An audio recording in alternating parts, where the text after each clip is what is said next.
this microphone is a bit longer.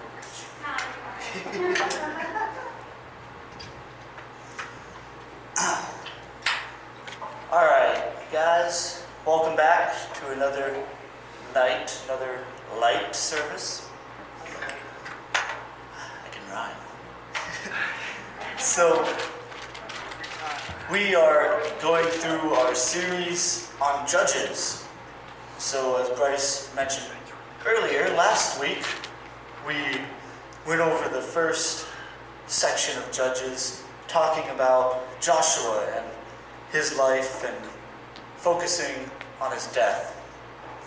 And so, after Joshua's passing, the nation of Israel has been set up, and they are a people and a nation, and they have a bit of a substantial presence now,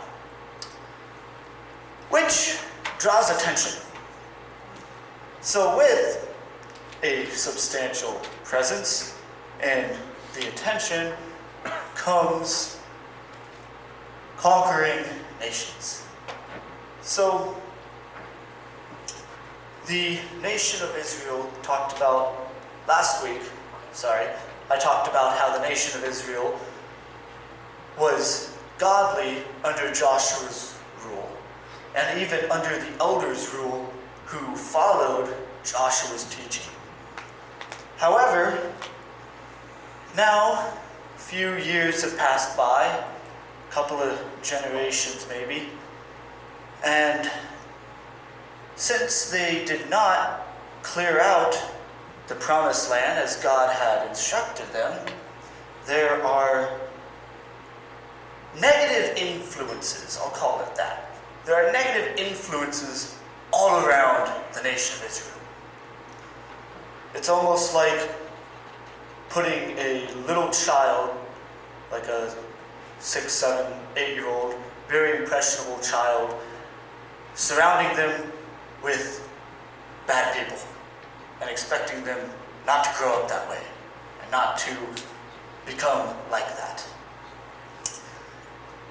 And so, as you would imagine, with all this negative influence on the nation of Israel, they fell away from God's will, from being godly.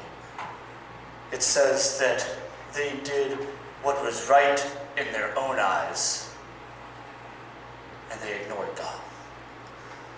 So, to get their attention back, because they are God's people, and God was not going to just let his people wander off a hill. To get their attention, he allowed them to be conquered by the empire of Mesopotamia. Boo, they're the bad guys. Yes. And so, this king went in and conquered the nation of Israel. And so, this is where we get to see the first judge appear. So, after years, how many years of being conquered, the nation of Israel turns back to God. So they remember, well, we're God's people, and we weren't conquered when we were worshiping him. So they go running back to God and they say, "Oh God, we're so sorry, forgive us, bring us out of the slavery, Lord, get these people, these foreigners out of here. These Mesopotamians, allow us to be free again." And so, God rises up a judge to judge over the nation of Israel and to save them. So we see the first judge that is talked about, Othniel was his name. So Othniel comes up as this judge, and he leads the nation of Israel into war against the Mesopotamians. Is this mic getting louder? Is that just me? And so Othniel leads the army of Israel with God in front and attacks the Mesopotamians and frees his nation. And it says that after Othniel freed Israel, they turned to God, they turned back to God, and they worshipped God and were godly for the rest of Othniel's life. And then Othniel died. Okay. Not again. He only died once. It's not Lazarus. And so Othniel died. The nation of Israel turned away again. This is going to be a reoccurring theme that you guys will notice in the book of Judges. The nation of Israel loves to, as soon as things start getting good and hunky-dory, they run right off, start doing what is right in their own eyes, till God allows them to be punished, whether it's being conquered or whatever. Then, as soon as things are bad, they turn back to God and say, "Oh God, we're so sorry." And God will rise up a judge, save them from it, and they'll be godly for a time, and then they'll start doing things that are right in their own eyes. And so, this theme will be popping up often.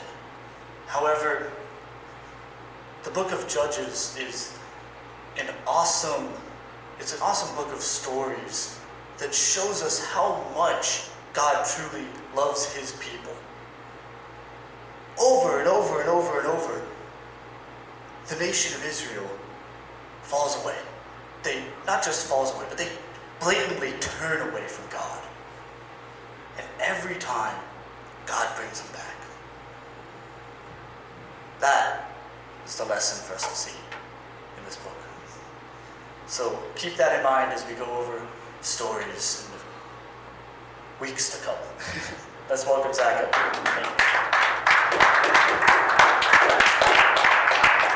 Zachary. Hey, Bradley. Yo, Zach. Hello. Doing well. How are you? Okay. Glad to see everyone here. So we're just going ahead and we're going to continue our active illustration from last week. Does anybody remember what it was about? Michael. Michael has a consequence or something. That's perfect. I'm really glad he's here tonight too, because I just couldn't finish the story without him. So anyways, yeah, I asked him to deliver a package to him, and he told me no. So now we're going to continue on in a little bit here. So I'm going to start with the beginning of Judges 2. And bear with me, I'm using my phone. I normally use a piece of paper, but the printer was not working today, and I did not have enough time to. So God provided a phone. So we got a phone. Okay, so Judges chapter 2, verses 1 through 5. Okay, so now the angel of the Lord went up from Gilgal to Bochum, and he said, "I brought you up from Egypt and brought you into the land I swore to give to your fathers. I said, I will never break my covenant with you, and you shall make no covenant with the inhabitants of this land. You shall break down their altars. But you have not obeyed my voice. What is this you have done? So now I say, I will not drive them out before you, but they shall become thorns in your sides, and their gods shall be a snare to you." As soon as the angel of the Lord spoke these words to all the people of Israel, the people lifted up their voices and wept, and they called the name of that place Bochum, and they sacrificed there to the Lord. So Judah, they failed to obey God's command to drive out all the inhabitants of the Canaanite land. Because of this, the inhabitants would make the people of Judah miserable. Judah would become trapped in worshiping the gods of the inhabitants. And Mike, if you come up, you can help me finish our active illustration. Yeah, basically at the end, like. Wait, what are the passive illustration? Is this where he dances? You're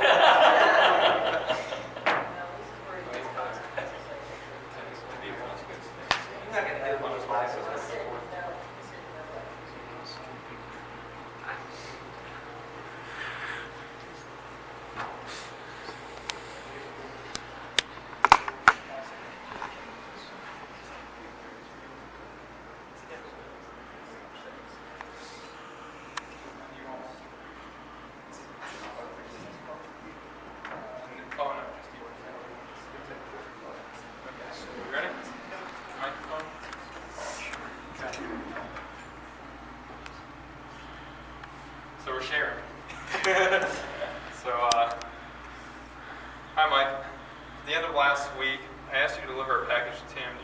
response?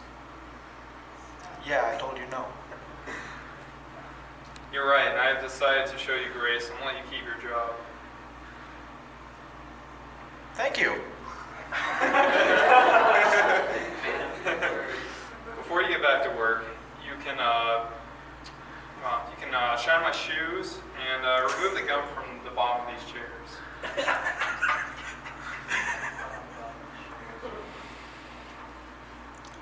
No. Oh, that's not what it says. Oh, okay. He just wanted to say, okay. Okay. Okay. He just wanted to say Thanks, that. Mike. At first it's a natural response. I believe Thanks, Mike. the first time. I did too. That was so believable. It was. It was very believable.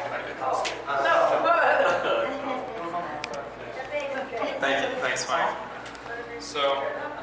So the Lord, He didn't take away their land because He promised it to them.